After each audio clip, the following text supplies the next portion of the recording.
నమస్తే welcome to టీవీ49 news. రాష్ట్ర మహిళల ఆత్మ గౌరవాన్ని కించపరిచిన జగన్ మీడియా సాక్షి కృష్ణంరాజు కొమ్మినేని శ్రీనివాసులరావులపై చర్యలు తీసుకోవాలని నిరసిస్తూ శ్రీశైలం నియోజకవర్గం నంద్యాల జిల్లా ఆత్మకూరు పట్టణంలో భారీ ఎత్తున మహిళా సంఘాలు తెలుగు మహిళలతో కలిసి పెద్ద ఎత్తున నిరసన తెలిపారు। ఆత్మకూరు పట్టణంలోని గౌడ్ సెంటర్ నుండి ఎంఆర్ఓ ఆఫీస్ మీదుగా ఆర్టీసీ బస్టాండ్ వరకు పెద్ద ఎత్తున మహిళలు సంఘాలు పాల్గొని ర్యాలీగా బయలుదేరి సాక్షి మీడియా యాజమాన్యంపై చర్యలు తీసుకోవాలని ఆత్మకూరు బీజేపీ మోర్చా నాయకురాలు మోహన్ షబానా అన్నారు। కార్యక్రమంలో తెలుగుదేశం పార్టీ మహిళా నాయకురాలు అధిక సంఖ్యలో పాల్గొన్నారు। ఈ రోజు అమరావతి అంటే ఎవరెన్ని చెప్పినా ఈ రోజు అమరావతి మన రాజధానిగా అని అందరూ అనుకుంటాము। అమరావతి రాజధానికి నరేంద్ర మోడీ గారు పుణ్య ప్రదేశాల్లో మన ప్రపంచంలోని ప్రతి పుణ్య ప్రదేశం నుంచి పవిత్ర క్షేత్రాల నుంచి మట్టి నీళ్లు జనాలు తీసుకొని వచ్చి ఈ రోజు దేవతలు ఉండే ప్రదేశంగా అమరావతిని భావించడం జరిగింది। అటువంటి ప్రదేశంలో మహిళలకి వేశ్యలుగా HIV సోకిన వాళ్ళు అంటూ అసభ్యకరంగా పదజాలంతో సూచించిన ఈ శ్రీనివాస్ ను అరెస్ట్ చేసిన విధంగానే మన కృష్ణంరాజు గారిని కూడా అరెస్ట్ చేసి వెంటనే వారిపై కఠిన చర్యలు తీసుకోవాల్సిందిగా, అదే విధంగా ఎక్కడైతే వీళ్ళు ఎవరినైతే వాళ్ళు అసభ్యంగా దూషించారో వీళ్ళిద్దరిని కఠినంగా శిక్షించి అమరావతి మహిళలకి వీళ్ళని అప్పచెప్పాలని నేను డిమాండ్ చేస్తున్నాను చెప్పి నేను కోరడం జరుగుతుంది। సమాజానికి సాక్షి ఛానల్లో ప్రపంచానికంతా అసభ్యంగా చూపించినందుకు జగన్ రెడ్డి గారు మీరు వెంటనే క్షమాపణ చెప్పాల్సిందిగా ఈ రోజు మహిళా సమాజం అంతా మిమ్మల్ని వ్యతిరేకించడమైనది। మీరు చెల్లిని ఈ రోజు ఎట్లా అవమానిస్తున్నారనేది మొత్తం మన రాష్ట్రం అంతా చూస్తున్న విషయమే। ఈ రోజు మీరు ఇమ్మీడియట్ గా మీరు మహిళా సమాజానికి క్షమాపణ కోరాలని చెప్పి మేము ఈ రోజు ఈ రాజకీయ పార్టీలన్నీ టీడీపీ జనసేన బీజేపీ కోరడమైనది। డిమాండ్ మా నుంచి ఇదే డిమాండ్ చేయడం అయింది। ఈ ధర్నా చేయడానికి గల కారణం ఏమంటే ఒక మంచి ఉద్దేశంతో మన చంద్రబాబు నాయుడు గారు అమరావతిని రాజధాని లేని రాజ్యాంగ ఇన్ని రాళ్ళు ఏలినారు వాళ్ళు।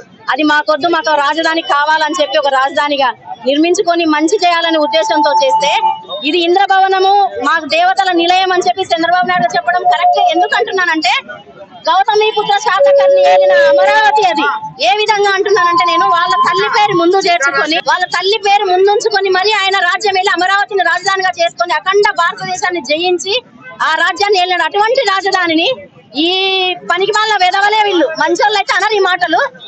ఈ వెధవలు అనే మాటలు మహిళలను ఎంతో కించపరుస్తున్నారు, ఎంతో అవమానపరుస్తున్నారు వీళ్ళు। ఏమన్నా ఇప్పుడు ఇదే ఆంధ్రప్రదేశ్ లో అదే కొమ్మినేని శ్రీనివాస్ భార్య ఉంది, తల్లి ఉంది, చెల్లి ఉంది, అందరు ఉన్నారు।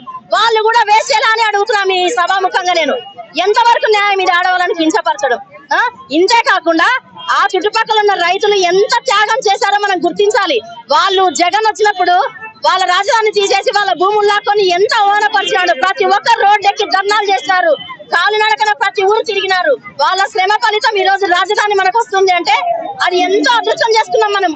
వీళ్ళకు తెలియక ఈ మాటలు ఎంతో కించపరుస్తున్నారు మమ్మల్ని మహిళలను। ఈ సాక్షి మీడియా నడిపేది భారతి రెడ్డి, ఒక ఆడ మనిషి। ఆమెకి ఎంత మాత్రం చిత్తశుద్ధి ఉన్నా ఆమె ఒక మనిషి, ఒక ఆడ మనిషి అయితే మాత్రం వాళ్ళని వెంటనే నిర్మూలన చేయాలి, వాళ్ళని ఉంచుకోకూడదు, ఇంకా సాక్షి టీవీలో పనిచేసేదానికి కూడా అవకాశం ఇవ్వకూడదు।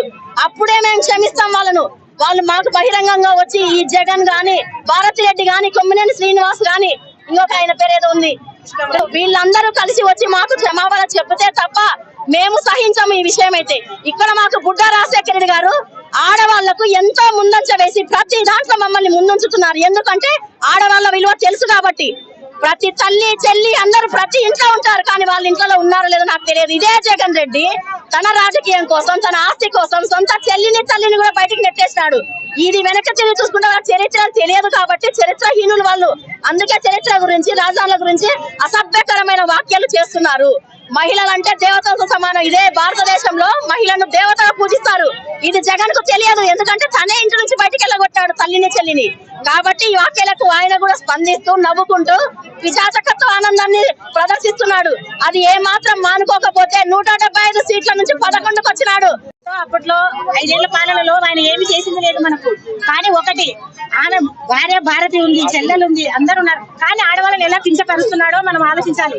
కానీ సాక్షి టీవీ అస్సలు ఉండకూడదు, తీసేయాలి, ఎఫ్ఐఆర్ చేయాలి. మనం ఎందుకంటే ప్రతి ఒక్క స్త్రీని గౌరవిస్తున్నాము, జ్యోతితో సమానంగా చూస్తున్నాము. కాబట్టి ఆడవాళ్ళు ఎంత కించపరుస్తున్నారంటే మనందరం కలిసి ఎండలో నిలబడి ఎందుకు చేస్తున్నాం, అందరూ ఆడవాళ్ళు ఐకమత్యంగా ముందు చేసుకుంటే మంచిది అనేసి ముందుకు వస్తున్నాం. కానీ ఇంట్లో వాళ్ళు ఏమంటున్నారంటే ఇంత ఆడవాళ్ళు అవమానిస్తున్నారు, కానీ మనం ఏం చెప్పుకోవట్లేదు కదా అని అంటే ఇప్పుడు బజార్ ఎక్కడ చెప్తున్నాం మనము, అందరూ ఏ ఆడ మనుషులన్నా మన వాళ్ళనే అంటున్నారు. కానీ అమరావతి చాలా చాలా పేరు తెచ్చుకున్న అమరావతి. కానీ అప్పట్లో జగన్ పాలన చేసినప్పుడు కూడా అప్పుడు ఆయన కూడా ఒకప్పట్లో ఎన్నో ఘోరాలు చేసినాడు, ఎన్నో జైలు పోయి వచ్చినాడు. కానీ మేము అవన్నీ ఏమో అయిపోయింది అనుకోలే. కానీ ఒకటి, ఇప్పుడు ఆడవాళ్ళని ఎందుకు ఇలా చేస్తున్నాడు, సాక్షి టీవీ అస్సలు ఉండకూడదు. ఇందులో జయరాం అనే వ్యక్తి కూడా వాళ్ళ చెల్లిని వాళ్ళమ్మ అనుకోమనండి, ఇక్కడ మమ్మల్ని ఎందుకు అంటాడు వాడు శ్రీనివాస్, ఇక్కడ వాళ్ళని అనుకోమనండి, ఇక్కడ మమ్మల్ని ఎందుకు అంటాడు, ఆడవాళ్ళను ఆంధ్ర మొత్తాన్ని అంటాడు ఎందుకంటాడు, ఎందుకు గుండెలు వాడికి ఖచ్చితంగా చేయాలి, వాడికి తగిన శాస్త్రం చేయాలి మనం. ఎందుకంటే ఆడవాళ్ళు ఎంత స్పందిస్తున్నామంటే, ఎంత కురిగిపోతున్నామంటే, ఏ ఆడవాళ్ళే మనం ఆడవాళ్ళమే, అందరు స్త్రీలమే. కానీ మాకు అంత నిద్ర లేదు, మాకు నిద్ర లేదు, ఇన్ని బాధలు పడుతున్నాం. ఒక